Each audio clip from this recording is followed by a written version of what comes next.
Welcome to story world web novel story by Kalvi. निरीक्षण केंद्र में प्रवेश करते हुए लूजे को कर्मचारियों द्वारा हल्के नीले रंग के स्कैनिंग गोदाम में निर्देशित किया गया। कर्मचारियों ने गोदाम के किनारे लगे बटन को स्कैन किया और दरवाजा खुल गया, जिससे अंदर की संकीर्ण जगह का पता चला। फिर स्टाफ सदस्य ने मुस्कुराते हुए कहा, छात्र लूजी, कृपया स्कैनिंग गोदाम में प्रवेश करें। इसके अलावा कृपया अपने अंतरिक्ष उपकरण को बाईं ओर छोटी मेज पर रखें। इसे एक साथ स्कैन करने की आवश्यकता है।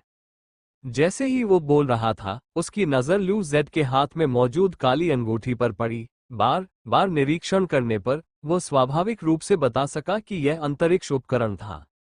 लू जे ने सिर हिलाया, गोदाम में चला गया और दरवाजा बंद हो गया। उन्होंने स्पेस रिंग को उतार दिया और निरीक्षण के लिए गोदाम की दीवार से बाईं ओर फैले एक छोटे मंच पर रख दिया। लू जी की अंतरिक्ष अंगूठी में केवल उसकी मां द्वारा उसके लिए तैयार किए गए कपड़े हैं। वास्तव में उसे इसकी परवाह नहीं है। आखिरकार वो परीक्षण में भाग लेने जा रहा है।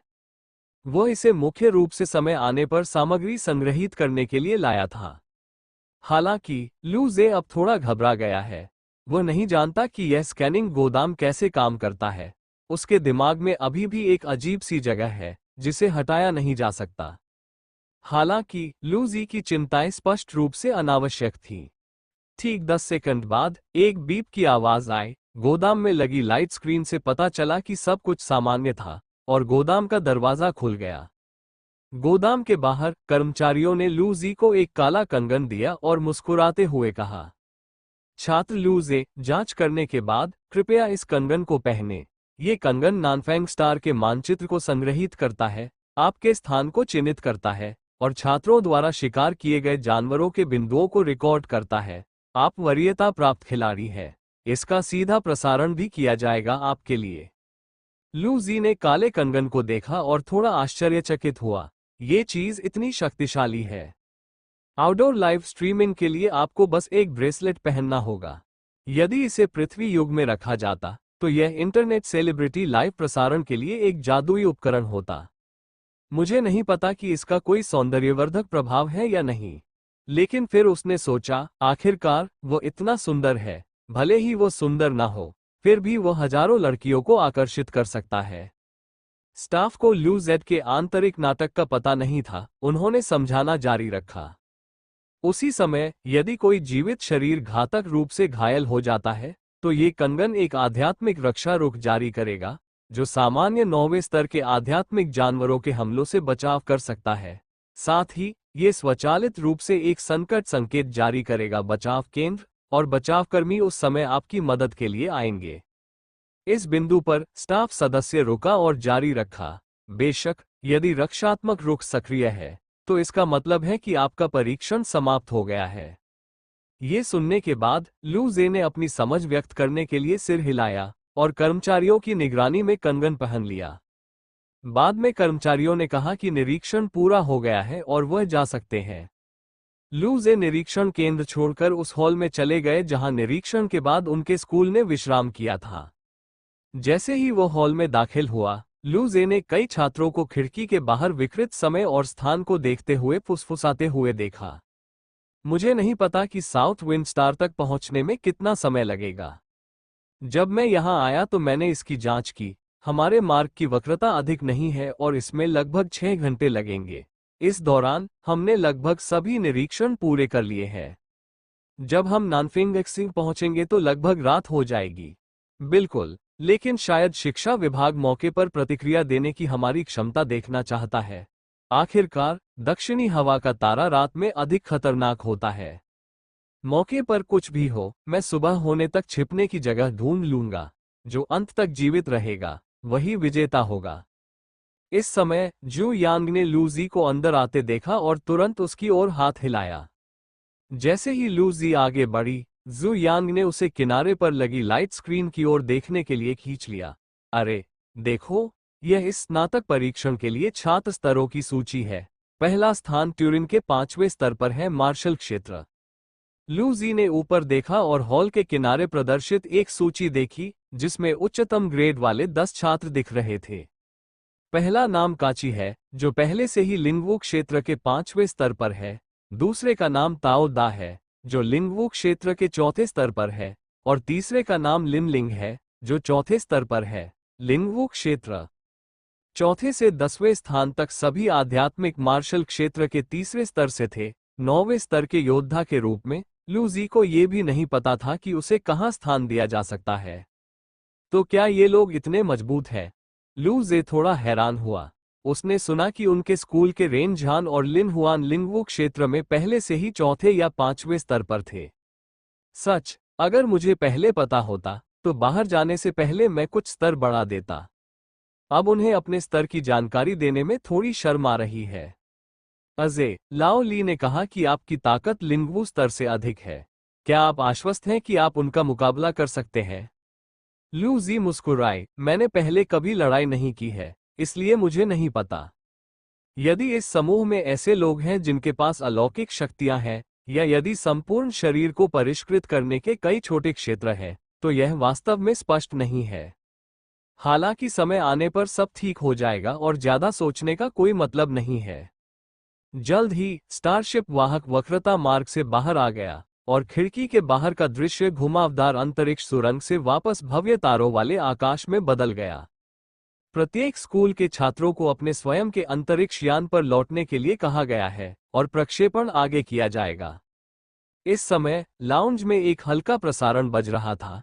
कर्मचारियों के नेतृत्व में सभी लोग बस में चढ़ गए और उस अंतरिक्ष यान में लौट आए जहां से वे आए थे। इसके तुरंत बाद अंतरिक्ष यान एक एक करके विशाल ट्रेन एक स्टारशिप वाहक से निकल गए। देखो, अंतरिक्ष यान पर कोई चिल्लाया। सभी को पता चला कि टैरोन नंबर 1 स्टारशिप करियर के पास एक ही आकार के 2 स्टारशिप करियर थे। इस समय घनी भीड़ वाले टिड्डे जैसे छोटे अंतरिक्ष यान 2 स्टारशिप वाहकों से उड़ गए। यह वो अंतरिक्ष यान है जिस पर ब्लैक रॉक स्टार और जिंगपिंग स्टार के छात्र सवार हैं, ठीक है? हर किसी ने अपनी आंखों में आश्चर्य के भाव के साथ ब्रह्मांड में मंडरा रहे 3 विशाल तारों को देखा। ऐसा दृश्य उन जैसे नए योद्धाओं के लिए आज भी बेहद शानदार होता है। जैसे ही अंतरिक्ष यान एक दिशा में उड़ता रहा, उन्हें जल्द ही कुछ नीले ग्रहों के साथ एक पूरी तरह हरा ग्रह दिखाई दिया। यह उनका स्नातक परीक्षण स्थल साउथ विंड स्टार है। ठीक है सहपाठियों, साउथ विंड स्टार आ गया है। इसके बाद हम सभी को ग्रह पर छोड़ देंगे। आप इसे किस क्षेत्र में छोड़ना चाहेंगे? इसी समय एक स्टाफ सदस्य केबिन में आया और बोला। ये सुनने के बाद सभी ने लू जे की ओर देखा। आखिरकार वो अपने स्कूल में नंबर 1 है। जब वो 5वें स्तर का योद्धा था तो उसने 9वें स्तर के योद्धा रेनजान को आसानी से हरा दिया। सबसे पहले वह होना चाहिए। जब स्टाफ ने देखा कि हर कोई एक छोटे से लड़के को देख रहा है जो अभी तक लिंगवू क्षेत्र तक नहीं पहुंचा है, तो उसकी आंखों में दिलचस्पी की झलक दिखी। ये छात्र, आप इसे किस क्षेत्र में रखना चाहते हैं? लू जी थोड़ा मुस्कुराया। मैं फ्लोटिंग लाइट फॉरेस्ट में जाना चाहता हूं। क्या? जैसे ही लू जेड के शब्द बाहर आए, स्टाफ सहित हर कोई मदद नहीं कर सका लेकिन चिल्लाया। फ्लोटिंग लाइट फॉरेस्ट ग्रह पर एकमात्र ऐसा क्षेत्र है जहां रहस्यमय जानवर मौजूद है। जुवान जानवर जुवानवू क्षेत्र के योद्धाओं के बराबर एक क्रूर जानवर है।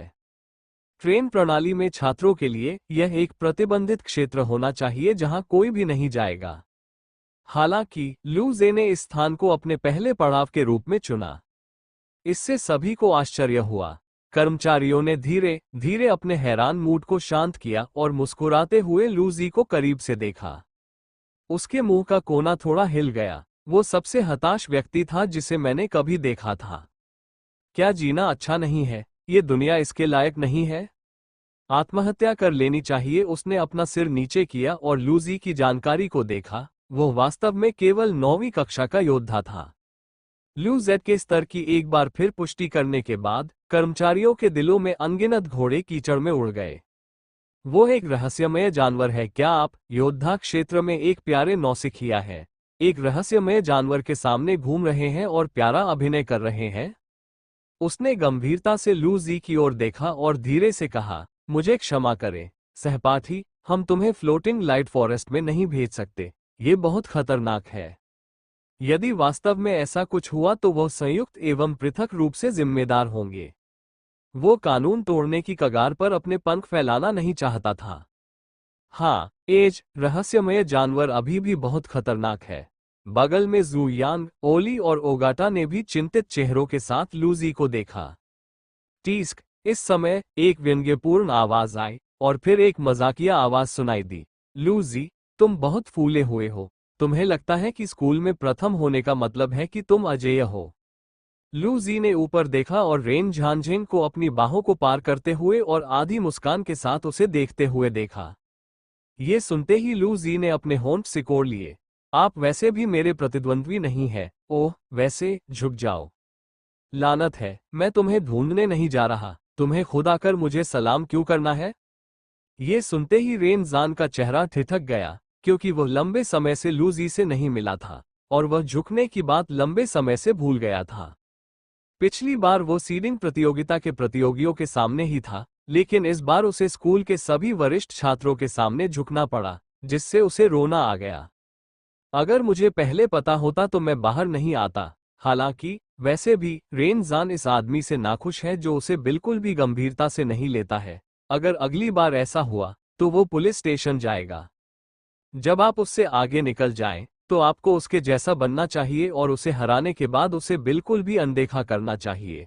आपको उसे और अधिक मेहनत करने के लिए प्रोत्साहित करना चाहिए। ये सोचकर रेन जान को वास्तव में राहत महसूस हुई और यहां तक कि उसकी झुकने की हरकतें भी थोड़ी सहज हो गईं।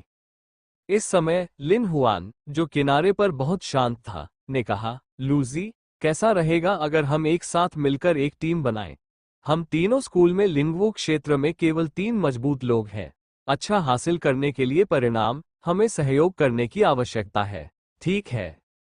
लूजी ने लिन हुआन की ओर देखा और थोड़ा मुस्कुराया। आप लोगों को एक टीम बनानी चाहिए। मैं वास्तव में फ्लोटिंग लाइट फॉरेस्ट में जाना चाहता हूं। मेरे पास कुछ बहुत महत्वपूर्ण काम है। फ्लोटिंग लाइट फॉरेस्ट सबसे अधिक सामग्रियों वाला स्थान है और वे सभी स्वादिष्ट हैं, उसके लिए ये पहले स्थान पर है। दूसरी बात स्वाभाविक रूप से अनुशंसित कोटा है। उसने अपने पिता से वादा किया है और लूली के साथ शर्त लगाई है। जब लिन हुआन ने ये सुना तो उसने असहाय होकर आह भरी और कुछ नहीं कहा। जाहिर है वो ये भी समझ गई थी कि वो लू जेड के मन को नहीं बदल सकती। दूसरों की भी जटिल अभिव्यक्तियां थीं। तार्किक रूप से कहें तो लू जी एक बीच खिलाड़ी के रूप में अपने कोटे तक नहीं रह सकते, लेकिन फ्लोटिंग लाइट फॉरेस्ट को चुनना बहुत अहंकारी होगा। उसके ग्रेड स्कूल की रैंकिंग से संबंधित है और स्कूल की रैंकिंग उनके अपने संसाधनों से भी संबंधित है। यदि उसे उत्तीर्ण करने के बाद ही हटा दिया जाता है तो नुकसान बहुत बड़ा होगा।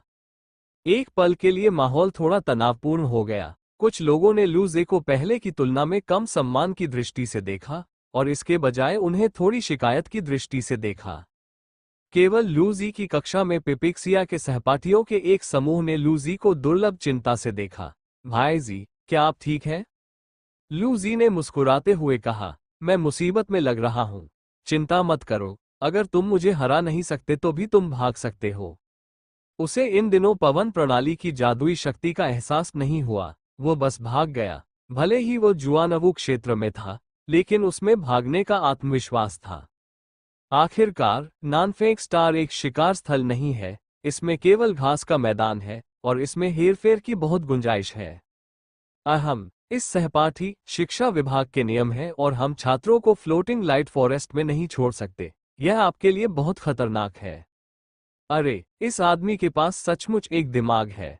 मैं वास्तव में जाने की योजना बना रहा हूं। जो स्टाफ सदस्य एक तरफ खड़ा था, उसे मूल रूप से उम्मीद थी कि उसके सहपाठी उसे मना लेंगे, लेकिन पता चला कि यह व्यक्ति बिल्कुल भी नहीं सुनेगा। उनके पास शिक्षा विभाग को बाहर ले जाने के अलावा कोई विकल्प नहीं था।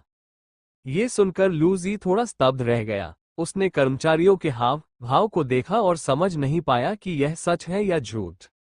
हार्दिक मुस्कान के साथ उसने अस्थायी रूप से पूछा, ठीक है भाई, जब तक हम कुछ नहीं कहेंगे किसी को पता नहीं चलेगा। अगर मैं करीब आने की कोशिश करूंगा तो मुझे नहीं पता कि मुझे छोड़ दिया जाएगा या नहीं। आखिरकार अगर इसका पता नहीं चला तो यह कोई अपराध नहीं है। लू जी की मुस्कान देखकर स्टाफ सदस्य का मुंह घूम गया। क्या इतने सारे लोग स्टारक्राफ्ट खिलाड़ी हैं? जल्दी करें और फ्लोटिंग लाइट फॉरेस्ट के अलावा कोई और चुनें, या आप बाद में मेरे साथ लौट सकते हैं। स्टाफ ने लू जी की ओर आंखें घुमाई और सीधे कहा, फिर मेरे लिए लिहुआन रॉक फॉरेस्ट चुने। ये देखते हुए कि वो कुछ नहीं कर सकता था, लू जेड के पास पीछे हटने और अगला सबसे अच्छा काम करने के अलावा कोई विकल्प नहीं था। हुआंग शी वन के कर्मचारियों के चेहरे फिर से सख्त हो गए। उसे अब थोड़ा एंजाइना महसूस हुआ। लू जी की उम्मीद भरी आंखों को देखते हुए वो अंततः समझ गया कि यह आदमी शायद फ्लोटिंग लाइट फॉरेस्ट की ओर भागने वाला था। आपको पता होना चाहिए कि हुआंगशी वन फ्लोटिंग लाइट फॉरेस्ट का निकटतम क्षेत्र है और यह एक बेहद खतरनाक क्षेत्र भी है जहां उच्च स्तरीय आध्यात्मिक जानवर अक्सर दिखाई देते हैं। हालांकि चूंकि उस आदमी ने जाने पर जोर दिया, इसलिए उसने उसे अब नहीं रोका। तब तक सचमुच कुछ घटित होगा और बहुत सारे गवाह होंगे। वो गर्व से कह सकता है कि वो एक अच्छा इंसान है। वो पहले ही उसे सलाह दे चुका है और जिम्मेदारी उसकी नहीं है। इस समय अंतरिक्ष यान वायुमंडल में प्रवेश कर चुका था और हवा और अंतरिक्ष यान की ढाल के बीच घर्षण के कारण उच्च तापमान के कारण वातावरण कुछ विकृत हो गया था। यहां तक कि अंतरिक्ष यान के अंदर इसे देखने मात्र से ही मुझे गर्मी महसूस होने लगती है। जल्द ही अंतरिक्ष यान कुछ देर के लिए उड़ गया और दसियों से लेकर सैकड़ों मीटर ऊंचे पीले पत्थर के खंभों से ढके एक निर्जन क्षेत्र में पहुंच गया। इस क्षेत्र का दायरा सैकड़ों किलोमीटर है। यहाँ पत्थर के खंभों के बीच हवाएं बहुत तेज चलती हैं और यहाँ पानी के स्रोत और पौधे बहुत कम हैं और पर्यावरण बेहद कठोर है। ये येलो रॉक फॉरेस्ट है। अंतरिक्ष यान को रोकने के लिए एक खुला क्षेत्र खोजने के बाद लू जे ने सभी को नमस्ते कहा और अंतरिक्ष यान से उतर गए। स्टाफ सदस्य ने लू जी की प्रस्थान आकृति को देखा और चुपचाप राहत की सांस ली। उसे लगा कि अगर वह उसे अंतरिक्ष यान में रखेगा तो देर सबेर वो क्रोधित होकर मर जाएगा। उतारे, लोगों को भेजना जारी रखें। कर्मचारी संचारक में चिल्लाया और अंतरिक्ष यान फिर से उड़ान भर गया। इसके बाद उन्हें स्कूल के सभी छात्रों को वहां भेजना होगा जहां वे जाना चाहते हैं। शाम हो चुकी थी और डूबते सूरज के नीचे पत्थर के खंभों पर काली छाया पड़ रही थी। वातावरण में थोड़ा अंधेरा था और तेज हवा चल रही थी जिससे घरघराहट की आवाज आ रही थी। लू जे ने अंतरिक्ष यान को उड़ते हुए देखने के लिए मुड़कर देखा, अपने मुंह के कोनों को ऊपर उठाया, अपनी हरकतें पूरी तरह से छोड़ दी, अपने पैर की उंगलियों से जमीन को छुआ और एक पल में गायब हो गया। यहाँ वायु तत्व अत्यंत सक्रिय है जो उनका गृह क्षेत्र है। उन्हें उन सामग्रियों की सूची याद आई जो एलिस ने उन्हें दी थी। येलो रॉक फॉरेस्ट में अमृत और जानवरों के लिए कुछ अच्छी सामग्रियां थीं, जैसे रॉकरूट घास, रॉक कोर फल, पीले रॉक क्रिस्टल जानवर आदि। उनमें से 10 से अधिक प्रकार थे। एलिस ने यह भी विशेष रूप से उल्लेख किया कि यहाँ पुखराज वाइन नामक एक अमृत है जिसके बारे में कहा जाता है कि इसका स्वाद विशेष रूप से अच्छा होता है। लू जी ने अपने होंठ चाटे और अधिक पाने की योजना बनाई। जब उसने ये सोचा तो लू जी को तुरंत अपने चारों ओर सैकड़ों मीटर की हवा से आने वाली जानकारी महसूस होने लगी। एक क्षण के बाद लू जी की आंखें चमकी और वह गायब हो गया। सैकड़ों मीटर दूर बाईं ओर फिर से प्रकट हुआ। उन्होंने एक खोज की है। शिक्षा विभाग के एक विशाल सम्मेलन कक्ष में दर्जनों लोग बैठे थे। सामने भूरे बालों वाला एक बूढ़ा व्यक्ति और 2 अधेड़ उम्र के व्यक्ति बैठे थे। इस समय हर कोई सम्मेलन कक्ष के एक तरफ लगे विशाल प्रकाश पर्दे को देख रहा था। लाइट स्क्रीन पर इस स्नातक परीक्षण के बीच खिलाड़ियों की लाइव प्रसारण वेबसाइट है। इस समय तस्वीरें पहले से ही एक के बाद एक प्रसारित की जा रही है। ऐसा लगता है कि मुकदमा शुरू हो गया है। सामने वाले अधेड़ उम्र के व्यक्ति के चेहरे पर दाहिनी आंख के कोने से लेकर बाएं गाल तक एक भयानक निशान था। उसकी आंखें भयंकर थीं और उसने प्रकाश स्क्रीन की ओर देखा और धीरे से बोला। सफेद बालों वाला बूढ़ा आदमी मुस्कुराया और सिर हिलाया। ये हमारी आकाशगंगा का एक प्रयास है। हम मानव जाति के लिए ताज़ा रक्त प्रदान करने के लिए पर्याप्त प्रतिभा वाले छात्रों का चयन करने की उम्मीद करते हैं। कृपया इस पर अधिक ध्यान दें। सामने के दूसरी ओर बैठे सफेद चेहरे और सुरुचिपूर्ण स्वभाव वाला एक मध्यम आयु वर्ग का व्यक्ति मुस्कुराया और कहा, मिस्टर लिन, आपका स्वागत है। प्रतिभाओं को विकसित करना हमारा कर्तव्य है। सफेद बालों वाला बूढ़ा व्यक्ति मुस्कुराया और सिर हिलाया। फिर सीधा प्रसारण देखें। लाइट स्क्रीन पर बीच खिलाड़ियों के अंक बदलना शुरू हो गए हैं। शीर्ष 10 रैंकिंग सूची में पहले से तीसरे स्थान पर है और पीछे केवल 2 छात्र हैं रैंकिंग सूची। खूबसूरत आदमी ने स्टैंडिंग में तीसरे व्यक्ति को देखा, मुस्कुराया और कहा, लिन लिंग, अगर मुझे सही याद है तो वह मिस्टर लिन की परपोती है ना? मिस्टर लिन ने उसे अच्छी तरह से सिखाया है। इस ताकत के साथ वो कर सकती है, एक प्रतिभाशाली व्यक्ति माना जाएगा। 18 वर्षीय चौथे स्तर के लिंगवो व्यक्ति को उनकी राय में मुश्किल से ही प्रतिभाशाली माना जाता था, लेकिन उनके स्कूल में इसकी सिफारिश करना अभी भी थोड़ा मुश्किल हो सकता है। श्री लिन ने मनमौजी आदमी की आवाज पर ध्यान नहीं दिया और बस थोड़ा मुस्कुराए। शिक्षक हैरी, पहले पढ़ो। मिस्टर लिन के आत्मविश्वास भरे रवैये ने हैरी और दूसरी तरफ मौजूद जख्मी चेहरे वाले व्यक्ति को दिलचस्पी दिखाए। इस समय चेहरे पर चोट के निशान वाले व्यक्ति ने भ्रमित आवाज में कहा। वह बाहर पहुंचा और लाइव प्रसारण में से एक पर क्लिक किया और कहा, यह छात्र थोड़ा दिलचस्प है। हैरी ने कुछ उत्सुकता से देखा। एक छात्र के बारे में कुछ खास बात होगी जो आपको भी दिलचस्प लगती है, ली कुंग। न केवल उन्होंने बल्कि मिस्टर लिन ने भी देखा। यहां तक कि उनकी परपोती को भी दोनों शिक्षकों से यह टिप्पणी नहीं मिली कि वह दिलचस्प है, जिससे वो थोड़ा उत्सुक हो गए। लाइव प्रसारण में एक सुंदर काले बालों वाला लड़का एक मोटे पीले पत्थर के खंभे के सामने बैठा था। पत्थर के खंभे के नीचे से भूरे रंग के प्रकंद के आकार का अमृत खोदने पर ध्यान केंद्रित कर रहा था, जैसे कि वो खोद रहा हो कुछ खुशी के बारे में सोचा। उसके पीछे पीले फीनिक्स कवच से ढका हुआ 5 मीटर लंबा छिपकली जैसा विशाल जानवर था। इस समय विशाल जानवर अपने शरीर पर कोई खरोंच के बिना चुपचाप जमीन पर लेटा हुआ था। श्री लिन की आंखों में संदेह की झलक दिखी। वो एक चट्टान से लैस जानवर है। उसे मिले अंकों के आधार पर यह एक दूसरे स्तर का आध्यात्मिक जानवर है, लेकिन यह आध्यात्मिक जानवर कैसे मर गया? हैरी और ली कून की आंखें भी थोड़ी भ्रमित थीं और उन्हें पता नहीं चला। 1 मिनट रुकिए, ये छात्र 9वें स्तर का प्रतिभाशाली योद्धा है। इस समय उनके पीछे अन्य स्कूलों के निरीक्षण शिक्षकों में से एक ने कहा। उनके उद्गार ने स्वाभाविक रूप से सभी का ध्यान आकर्षित किया और सभी ने काले बालों वाले लड़के के संदेश को देखा। लू जी, 9वीं कक्षा का मार्शल कलाकार, चांगयांग शहर के नंबर 1 मिडिल स्कूल में प्रथम स्थान पर था। हर कोई असमंजस में एक दूसरे को देख रहा था। 9वें स्तर के योद्धा और दूसरे स्तर के आध्यात्मिक जानवर, जो नहीं जानते थे कि कैसे मरना है, उन्हें अजीब लगा, भले ही उन्होंने इसके बारे में कुछ भी सोचा हो। इस समय लू जे ने क्रूर जानवर को मारने की प्रगति में देरी की क्योंकि वह पत्थर की जड़ वाली घास खोद रहा था।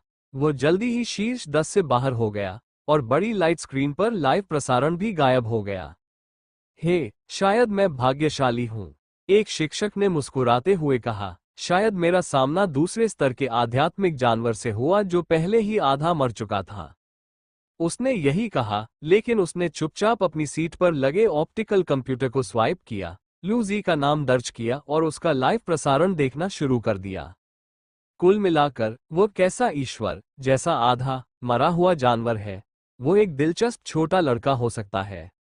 नीचे ऐसे कई शिक्षक भी हैं जिन्होंने गुप्त रूप से यह विकल्प चुना है। आखिरकार यदि वे थोड़े प्रतिभाशाली हैं, तो वे अपने स्वयं के स्कूल में भर्ती होने पर पैसा कमाएंगे। केवल सामने वाले 2 शिक्षक, हैरी और ली कून, नहीं हिले।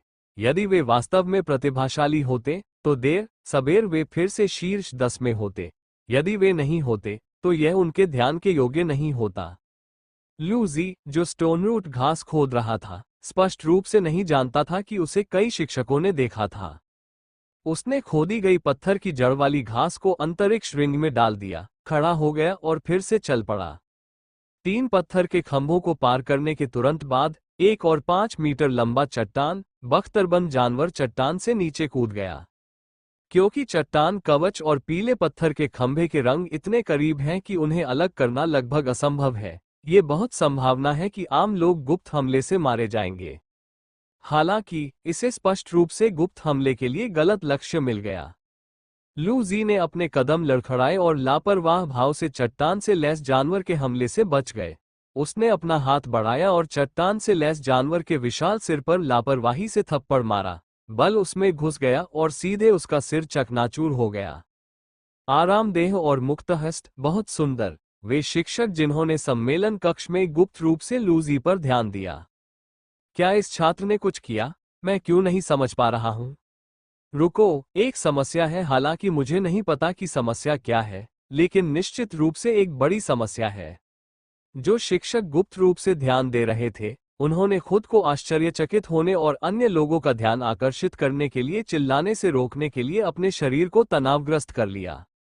जब तक वो शीर्ष 10 में नहीं है, अन्य शिक्षक निश्चित रूप से इस छात्र पर ध्यान देने के लिए इतने भाग्यशाली नहीं होंगे, और वे स्वयं भी इसे चूक सकते हैं। ये सोचकर जो शिक्षक लूजी पर ध्यान दे रहे थे, वे छोटे चतुर भूतों की तरह मुस्कुराए बिना नहीं रह सके। लू वेन की कंपनी में लू वेन, फू शुया और ध्यान देने वाले कर्मचारियों का एक समूह भ्रमित चेहरों के साथ धीरे धीरे गिरते चट्टान बख्तरबंद जानवर को देख रहे थे। क्योंकि आज श्री लू के बेटे के मुकदमे का पहला दिन था और कंपनी के विभिन्न कार्यालयों में लाइट स्क्रीन चल रही थी, सभी कर्मचारी बहुत उत्सुक थे और अपना काम बंद करके देखने से खुद को नहीं रोक सके। परिणामस्वरूप किसने सोचा होगा कि वे ऐसी अलौकिक घटना देखेंगे? ये तीनों दृष्टियों को जमीन पर रगड़ने की लय है। क्या श्री लू का बेटा 9वें स्तर का योद्धा नहीं है? क्या चट्टान बख्तरबंद जानवर दूसरे स्तर का आध्यात्मिक जानवर नहीं है? यह निश्चित रूप से दूसरे स्तर का क्रूर जानवर नहीं है। सिर छूने पर भी आपकी मौत हो सकती है। सिर को छूना विषैला होता है। मैं जाऊंगा। मिस्टर लू का बेटा बहुत सुंदर है। मुझे भी लगता है कि श्री लू ने कभी नहीं कहा कि उनका बेटा इतना मजबूत है। मैंने एक कोना मोड़ दिया है। कार्यालय में लू वेन और फू शुया, जो लाइव प्रसारण देख रहे थे, ने अपना मुंह थोड़ा खोला। उनके चेहरे पर ये शब्द लिखे थे, घास को पकड़ो, ये वास्तव में मेरा बच्चा है।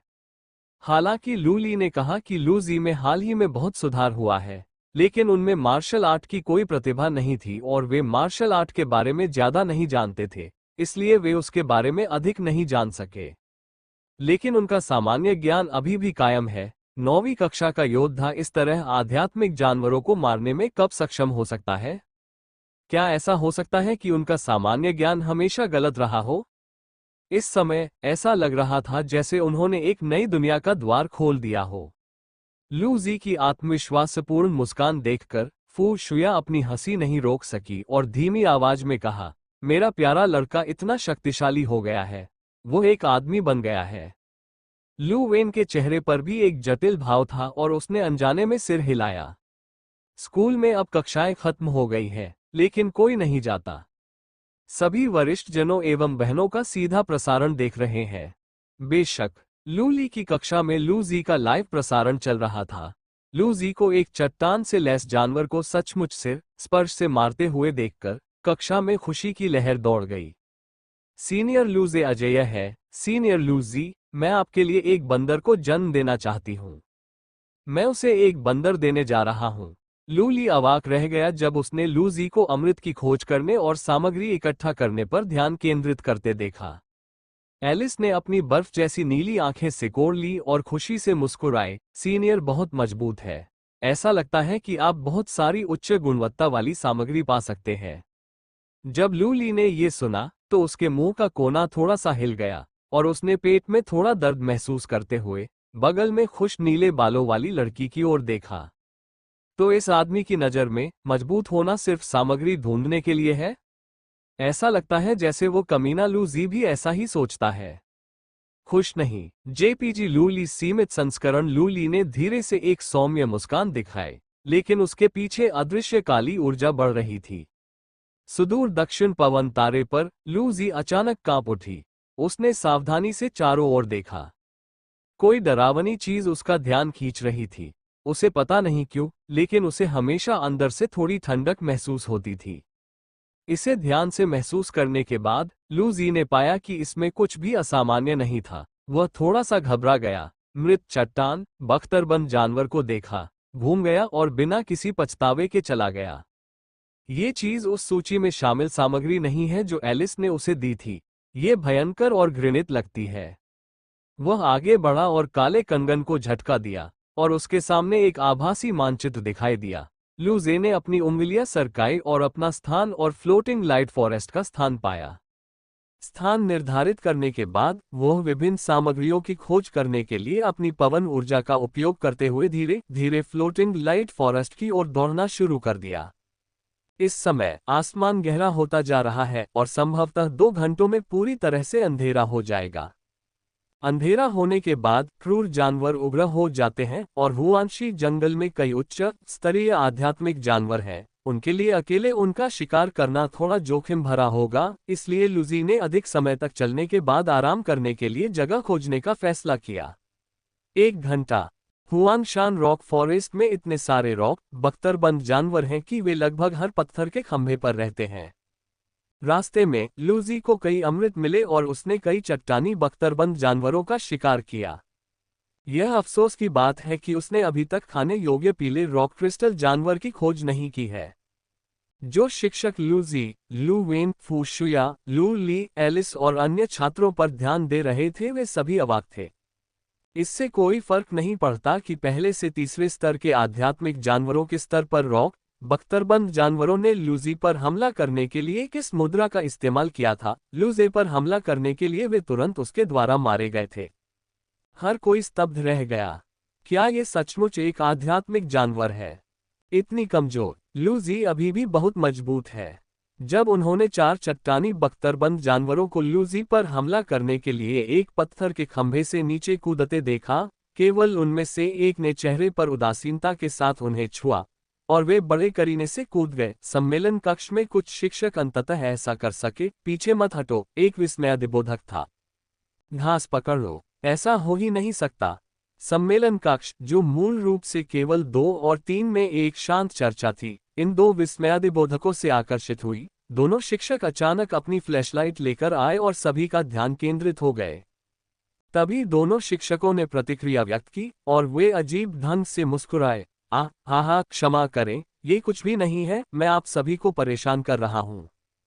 फिर दोनों ने एक दूसरे की तरफ देखा। मैंने उसकी आंखों की जांच की, वह एक चतुर व्यक्ति है। मुझे डर है कि दूसरा पक्ष लूजी का सीधा प्रसारण देख रहा है। हालांकि उन्हें इस बात का एहसास नहीं था कि नीचे कुछ शिक्षक थे जिन्होंने अपने उद्गारों को रोकने की बहुत कोशिश की और उन दोनों को चमकती आंखों से देखा। वे आश्चर्यचकित थे कि लूजी निश्चित रूप से एक प्रतिभाशाली व्यक्ति था। 4 चट्टानी बख्तरबंद जानवरों में से 2 तीसरे स्तर के आध्यात्मिक जानवर थे, एक दूसरे स्तर का आध्यात्मिक जानवर था और एक प्रथम स्तर का आध्यात्मिक जानवर था। वे एक सांस भी नहीं रोक सकते थे।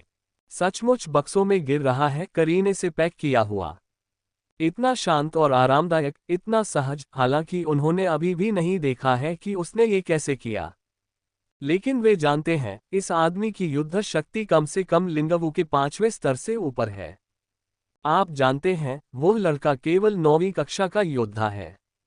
एक 9वीं कक्षा का योद्धा आध्यात्मिक मार्शल आर्ट के 5वें स्तर से ऊपर की युद्ध शक्ति के साथ, इसमें एक युवा मास्टर की क्षमता होती है। जब आप भविष्य में बड़े होंगे, भले ही युवा गुरु कुछ भी हो, तब भी इस बात की बहुत अधिक संभावना है कि आप जल्द ही एक युवा गुरु होंगे। ऐसा प्रतिभाशाली। उनकी आंखें हरी हैं। अरे, वह लूजे अभी फिर से 12वें स्थान पर पहुंच गया। इस समय शिक्षकों में से एक आश्चर्य से चिल्लाया। जो शिक्षक लूजी पर ध्यान दे रहे थे, वे ये सुनकर कठोर हो गए और नाराजगी भरी आंखों से बोलने वाले शिक्षक की ओर देखने लगे। अरे बाप रे, आप इसे कैसे चुराने की कोशिश कर रहे हैं? अगर ऊपर के दोनों लोगों को इसकी जानकारी होती तो वे जरूर कार्रवाई करते। जिस शिक्षक ने अभी बात की थी, उसे अचानक महसूस हुआ कि 1 दर्जन जानलेवा निगाहें उसकी ओर निर्देशित हो रही हैं, जिससे वह तुरंत रक्षात्मक मुद्रा में आ गया। साथ ही उनका मन सवालों से भर गया। मुझे क्या हुआ? मैंने किसे नाराज किया? उसे निर्दोष महसूस हुआ। अंत में यह स्पष्ट हो गया कि इन शिक्षकों में अभी भी समझदारी थी और वे केवल आह भर सकते थे। उस आदमी की हत्या करने की गति को देखते हुए, उसे शीर्ष 10 में आने में ज्यादा समय नहीं लगेगा। भले ही वे इसे छिपाना चाहें, लेकिन वे इसे छिपा नहीं सके।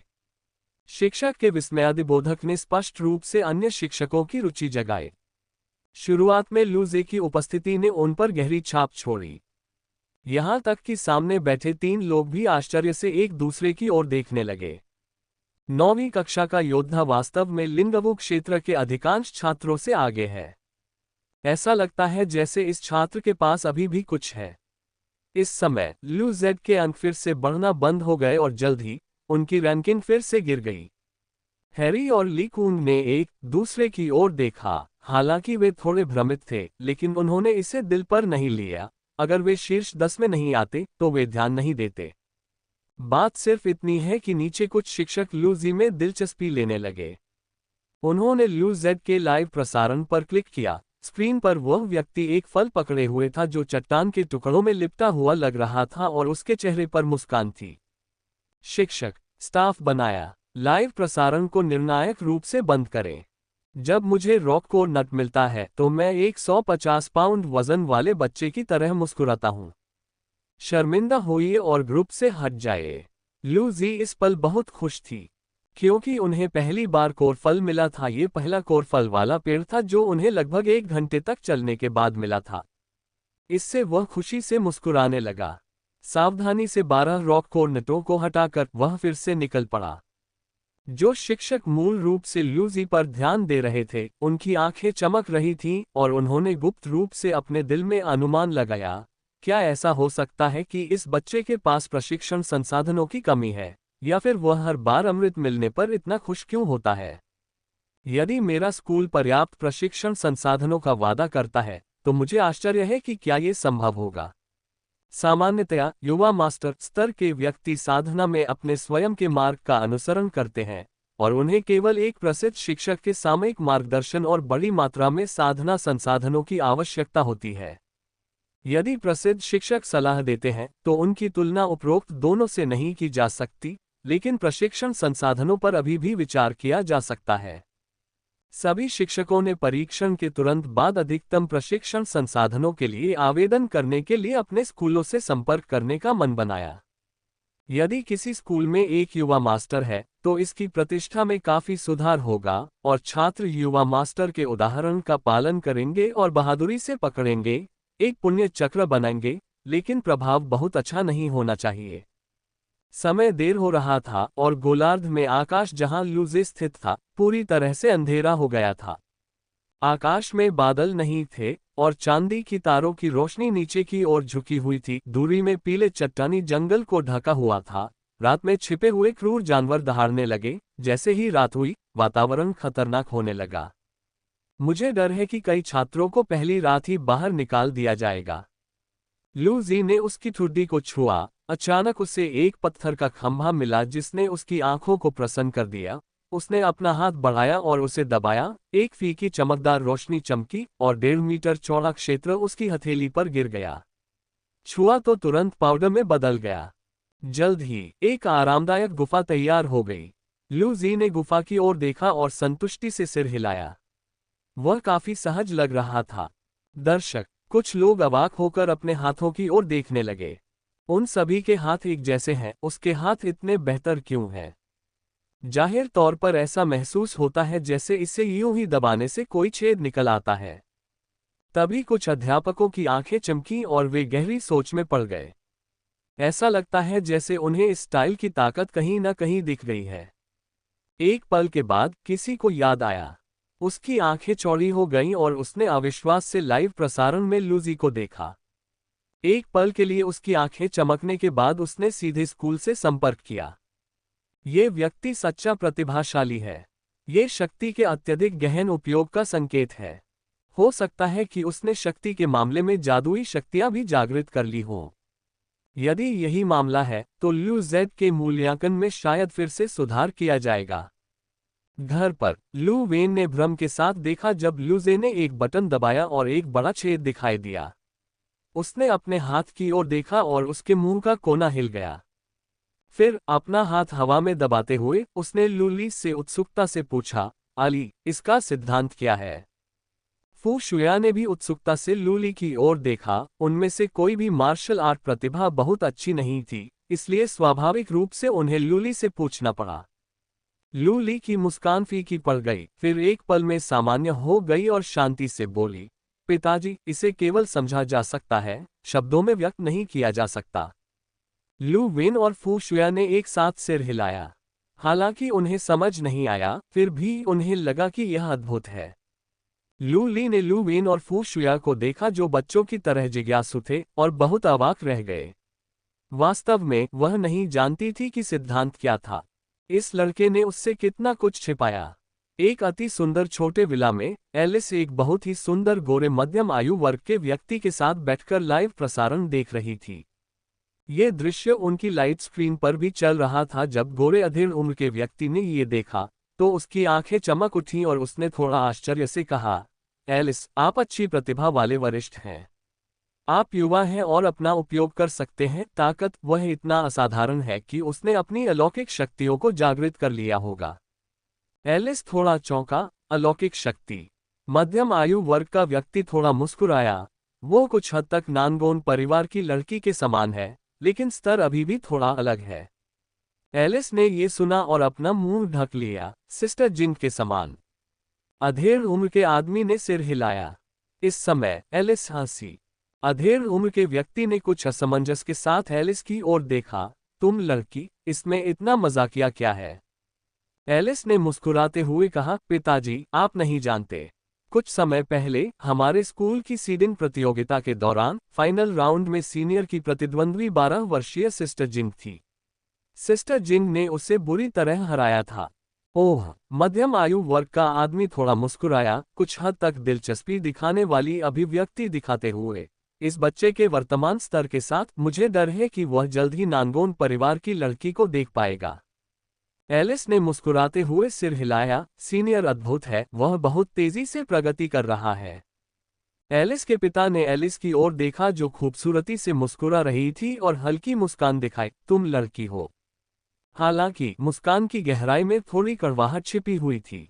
इस समय लूजी गुफा में प्रवेश कर चुका था और क्रॉस लेग करके बैठ गया था। उसकी चेतना शिकार स्थान में प्रवेश कर गई और कई हरे भेड़ियों का शिकार करने के बाद उसे बॉस द्वारा बेरहमी से पीटा गया। वह थोड़ा सा घबरा गया और फिर दर्द कम होने पर उसने राहत की सांस ली। हालांकि उसने हरे भेड़िए का शिकार किया, लेकिन उसने प्रकाश की छोटी गेंद को बाहर निकालने की हिम्मत नहीं की। आखिरकार यह अब भी लाइव प्रसारण है। हालांकि मानव जाति एकजुट है, पैसा आकर्षक है और हितों का प्रलोभन कोई ऐसी चीज नहीं है जिसका हर कोई विरोध कर सके। वह कोशिश नहीं करना चाहता था। गुफा की दीवार के सामने झुकते हुए लूजी ने चुपचाप चमकीले तारों वाले आकाश को देखा जो अंधेरे पर्दे पर बिंदीदार लग रहा था, और मन ही मन सोचा, ये बहुत अच्छा होगा यदि छोटे प्रकाश समूह का उपयोग सीधे मस्तिष्क स्थान में किया जा सके, वगैरह। इस समय लूजी की आंखें चमक उठीं। उसने केवल छोटी सी प्रकाश गेंद निकाली थी और उसका उपयोग कभी नहीं किया था। यदि संभव हो तो उसे भविष्य में गुप्त रूप से अभ्यास नहीं करना पड़ेगा। हालांकि लूजी ने इसे तुरंत आजमाने की अपनी इच्छा को दबा दिया। आखिरकार अगर कुछ विशेष हुआ तो इसका सीधा प्रसारण किया जाना बुरा होगा। आइए तब तक प्रतीक्षा करें जब तक हम वापस न आ जाएं और पुनः प्रयास करें। आसपास के जानवरों की दहाड़ें और भी अधिक हिंसक हो गईं और समय समय पर लड़ाई और चीखों की आवाजें आने लगीं। नानफेंगक्सिंग की रात इतनी शांतिपूर्ण नहीं है। लूजे ने अपनी आंखें थोड़ी बंद कर लीं और अपने चारों ओर सैकड़ों मीटर की हलचल को महसूस करने के लिए अपनी पवन शक्ति का उपयोग किया। साथ ही उन्होंने गुफा के प्रवेश द्वार से सांस को पूरी तरह से रोक दिया, फिर अपनी आंखें बंद कर लीं और आराम किया। जब वह फिर उठा तो उजाला हो रहा था। लूजी गुफा से बाहर चला गया, फैला हुआ, चारों ओर मुड़ा और चारों ओर देखा। पास के पत्थर के खंभों पर युद्ध के कई निशान थे, जिनमें भयानक पंजे के निशान और खून के छींटे थे। लूजी ने ज्यादा ध्यान नहीं दिया। उसने नीचे नक्शे को देखा, दिशा निर्धारित की और फिर से फ्लोटिंग लाइट फॉरेस्ट की ओर बढ़ना शुरू कर दिया। रास्ते में लूजी ने रॉक कोर फल निकाला और नाश्ते के रूप में खाया। चट्टानी मूल फल की सतह पर चट्टान जैसा छिलका हटा दिए जाने के बाद अंदर का हिस्सा वास्तव में मीठा, स्वादिष्ट और बेहद स्वादिष्ट होता है। एक रॉक कोर फल तरबूज के आकार का था। लूजी ने लगातार 2 फल खाए और फिर भी थोड़ा असंतुष्ट था। ये सोचकर कि यह एक घटक था, उसे चुपचाप अपनी भूख रोकनी पड़ी। बहुत गुस्सा, इतने कम फल क्यों हैं? लूजी थोड़ा परेशान महसूस करते हुए थोड़ा घबरा गया। इसके अलावा एलिस ने अब तक सबसे स्वादिष्ट पुखराज बेल की खोज नहीं की है। जल्द ही लूजी पूरी सुबह चलता रहा और रास्ते में उस पर हमला करने वाले सैकड़ों चट्टानी बख्तरबंद जानवरों को मार डाला। उसके अंक लगातार बढ़ते रहे और वह जल्द ही शीर्ष 10 में शामिल हो गया। जो शिक्षक लूजी पर ध्यान दे रहे थे वे हमेशा चिंता में रहते थे। हालांकि वे जानते थे कि लूजी की ताकत के साथ वह शायद देर सबेर शीर्ष 10 में पहुंच जाएगा और यहां तक कि शीर्ष 3 के साथ प्रतिस्पर्धा भी करेगा। फिर भी उन्हें एक छोटी सी उम्मीद थी कि लूजी शीर्ष 10 में जगह बनाए बिना ही बाहर हो जाएगा। ऐसे में सामने वाले दो लोगों को इस बच्चे की प्रतिभा का पता चलने से पहले ही इसके लिए लड़ना एक बड़ी उपलब्धि होगी। इस समय लूजे, जो धीरे धीरे चल रहा था, अचानक उसकी आंखें चमक उठी और उसके चेहरे पर उत्साह का एक स्पर्श दिखाई दिया। उसके पैर जमीन से थोड़ा छू गए और वह कुछ ही पल में गायब हो गया। सांसें। अरे बाप रे! जो शिक्षक कल चिल्लाया था वह फिर इसे रोक नहीं सका। हे भगवान, ये कैसी गति है! कल से अब तक लूजे धीरे धीरे चल रहा है और उसकी गति केवल लिंगवू के पहले या दूसरे स्तर पर है, और यह उसके द्वारा दिखाई गई युद्ध शक्ति जितनी अच्छी भी नहीं है। उन्होंने एक बार सोचा था कि गति लूजी की कमजोरी थी। अब ऐसा लगता है कि यह इतना मजबूत है कि इसे और मजबूत नहीं बनाया जा सकता। इस गति से औसत 7वें या 8वें स्तर का आध्यात्मिक मार्शल कलाकार भी नहीं पकड़ सकता। जो अन्य शिक्षक देख रहे थे वे भी बेहद हैरान थे, लेकिन उन्होंने अपनी भावनाओं पर बहुत अच्छी तरह से नियंत्रण किया। परिणामस्वरूप कल वाला बेवकूफ फिर से चिल्लाया, यह आदमी बस एक काली भेड़ है। आपकी आयु कितनी है? क्या आप उनकी तरह स्थिर नहीं रह सकते? निश्चित रूप से सम्मेलन कक्ष में अन्य शिक्षकों ने एक बार फिर उस शिक्षक की ओर देखा जो असमंजस में बोला, क्या हुआ? वह अजीब ढंग से मुस्कुराया, कुछ नहीं। अरे देखो, कल का लूजी 10वें स्थान पर था। ऐसा लग रहा था कि इतिहास खुद को दोहरा रहा है। जिस शिक्षक को पता चला कि लूजी कल 12वें स्थान पर था, उसने फिर से कहा। हालांकि उन्होंने कल रात लूजेड के लाइव प्रसारण पर भी नजर डाली, लेकिन उन्होंने उसे एक रॉक कोर फल के कारण इतनी खुशी से मुस्कुराते हुए देखा, इसलिए उन्होंने लाइव प्रसारण को निर्णायक रूप से बंद कर दिया। एक रॉक कोर फल एक प्रतिभाशाली व्यक्ति के मूड में उतार चढ़ाव लाने में भी सक्षम नहीं हो सकता है। ये व्यक्ति संभवतः एक सामान्य व्यक्ति है। बात सिर्फ इतनी है कि यह व्यक्ति फिर से शीर्ष 10 में पहुंच गया। क्या ऐसा हो सकता है कि उसने कोई गलती की हो? वेब नॉवल स्टोरी बाय काल।